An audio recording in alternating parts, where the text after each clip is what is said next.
Nathalie Schran, tu vas pas chicoter, ni chicoter. C'est vraiment à l'esprit mal placé. Hein. Jean-Seb a l'esprit mal placé. Oui. Je tiens à le dire à la France entière. Oui, il l'a dans le dos. Bon, dis donc, en revanche, toi, tu es... Non. Et la je le réponds moi à chaque fois que je me dis. Bon, vous allez vous calmer, là, ou quoi? C'est quoi? Nathalie Schran, maintenant, tu me parles de Christophe et Virginie et des vanniers. Et tu sais pourquoi? Non.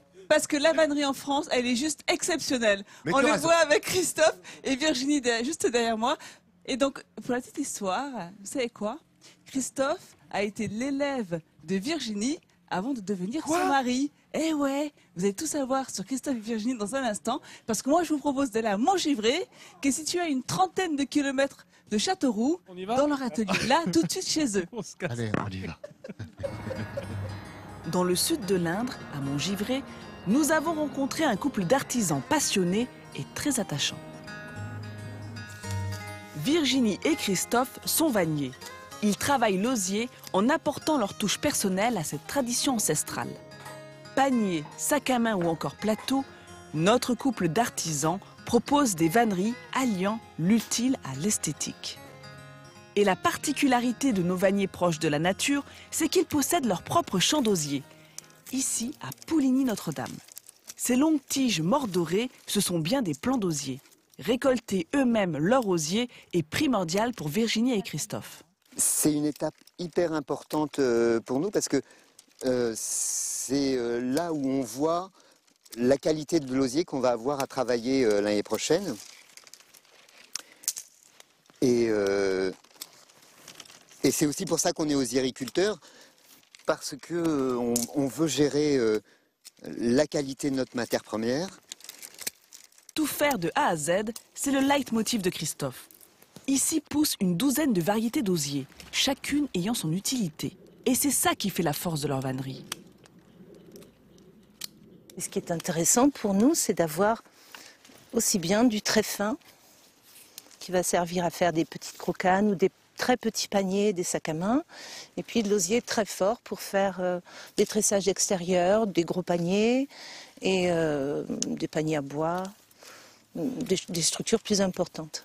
Mais celle-ci, c'est vraiment extraordinaire pour nous d'avoir ça. La récolte du jour est terminée. Direction l'atelier, ou plutôt le mur devant l'atelier.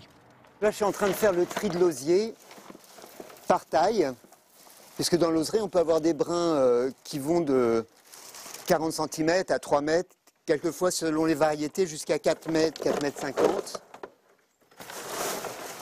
Donc je calibre tout à l'aide de l'échelle de vannier ici, sur le mur.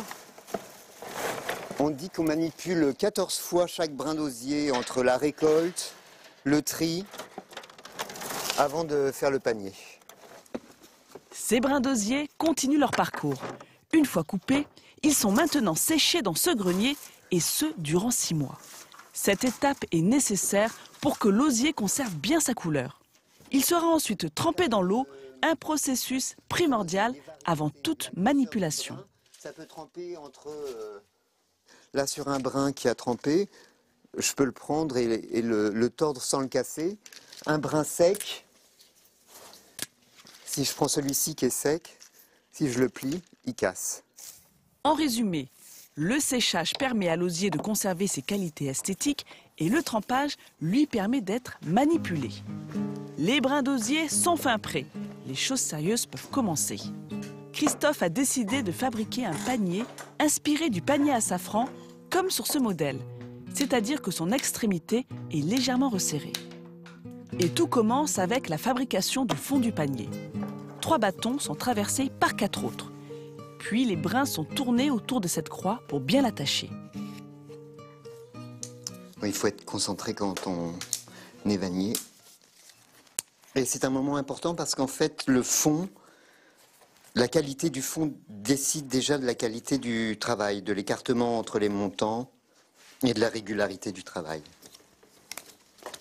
Le fond se dessine peu à peu. Et vous allez voir que dans cet atelier, c'est vraiment un travail d'équipe. C'est Virginie qui prend le relais pour fabriquer les montants du panier, autrement dit sans squelette. Et pour elle, donner forme à cette matière naturelle, c'est la concrétisation de tout un processus de fabrication.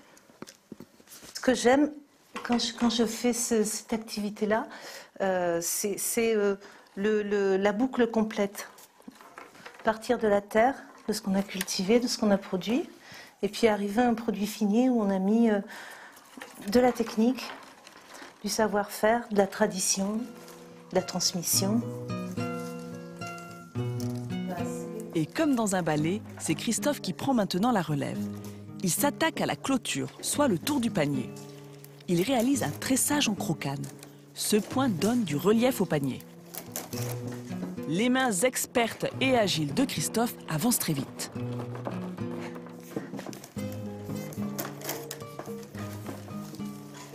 J'adore à la fois le toucher, cette sensation fine de... On sent s'il y a de la résistance ou pas, si ça glisse ou pas. Le bruit de l'osier, ça claque, ça fait comme des percussions. Ça fouette, ça... Il y a le bruit dans l'air, le mouvement. C'est quelque chose qui demande de la force, de l'attention et énormément de douceur.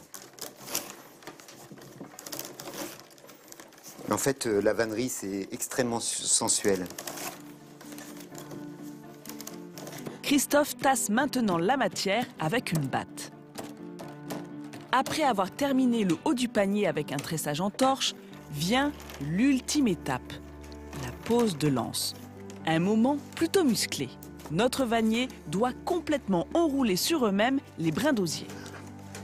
Et en fait, ça n'a l'air de rien, mais c'est relativement physique, là, la vannerie. Et à l'image de leur couple, c'est ensemble qu'ils terminent ce panier. Et donc, c'est un quatre-mains. Dans l'Indre, la vannerie se conjugue donc au pluriel pour notre couple un brin rêveur et surtout très amoureux. Alors moi j'ai rejoint Christophe et Virginie. Alors Christophe, vous travaillez sur quoi exactement? Donc là, je travaille Comme panier, oui. sur un panier paysan, un petit panier rond tout simple. Donc je suis en train de monter ce qu'on appelle la clôture, avec un tressage qu'on appelle crocane. Et puis après, je ferai un autre tressage au-dessus avec une douzaine de brins avant de terminer par la bordure. Vous pensez que vous aurez terminé d'ici la fin de l'émission? Oui, bien Bon, sûr. dans ce cas, vous n'avez pas être léance, j'imagine, sinon ça va être compliqué. Voilà, Moi, ce que j'aime bien, c'est ça, c'est les différences de couleurs. Et vous l'avez vu dans le reportage, c'est de l'osier naturel, qui a cette couleur naturelle. Alors, j'avais envie de montrer tout ce qu'ils font parce que c'est génial. Alors, ah oui, attendez, Virginie, elle travaille sur un panier berrichon. Je vais vous le montrer tout à l'heure. Alors, regardez. Même pour aller faire ces petites courses à la capitale, comme on dit. Moi, j'adore ce petit sac. Et ils ont même pensé à tout. Regardez à l'intérieur. Il y a la petite pochette pour le petit portable, le petit porte-monnaie. Et j'avais aussi envie de vous montrer. Donc, pourquoi? Pour les crevettes, c'est bien pour les Ah, pour la allez, crevette. pour la poche aux crevettes. Non, mais moi, je vais pourquoi la crevette pas? avec ça. Pourquoi je fais le pas? bourriche. Et alors, j'ai plein de questions à vous poser, notamment sur l'entretien de ces paniers. On a tous des paniers là pour aller au marché, même faire son jardinage. Alors, comment on fait pour entretenir ces paniers en osier? Mais en fait, c'est très simple. Il faut éviter de les laisser coucher dehors. Ouais, sinon il risque de Ouais, pourrir, voilà, s'il et pleut puis notamment. sous la pluie. Et puis, quand ils sont sales ou poussiéreux, un coup sous la douche, un coup de brosse douce. Et puis voilà, les laisser sécher rapidement. Et... Vous avez compris, mesdames? Et pour finir, regardez ce beau panier berrichon, j'adore. Regardez comme il est beau. Et la particularité du panier berrichon, eh bien, la structure est en châtaignier et le reste est tressé bien évidemment en osier coloré avec une anse, regardez, là en frêne. Mais habituellement, ça peut être aussi en châtaignier. Donc, si vous voulez acheter les paniers de Christophe ou Virginie, eh bien, on vous mettra tout sur france3.fr. Voilà. Merci beaucoup, Nathalie Schramm. Tu sais quoi, à force de t'écouter, je suis complètement vanné. Mais ça qu'est-ce dure- que t'es drôle! Ça dure une vie, un panier Oui, comme un ça, panier en si, osier, on, oui. si on le traite bien. Ça Ouais, vous- 10, ça- 15 ans, 20 ans, 30 ans. Ouais. Une vie, quoi. Une vie, quoi. Petite vie, oui. On vous la souhaite plus longue, quand même. Je parle de la vie. Dis-moi.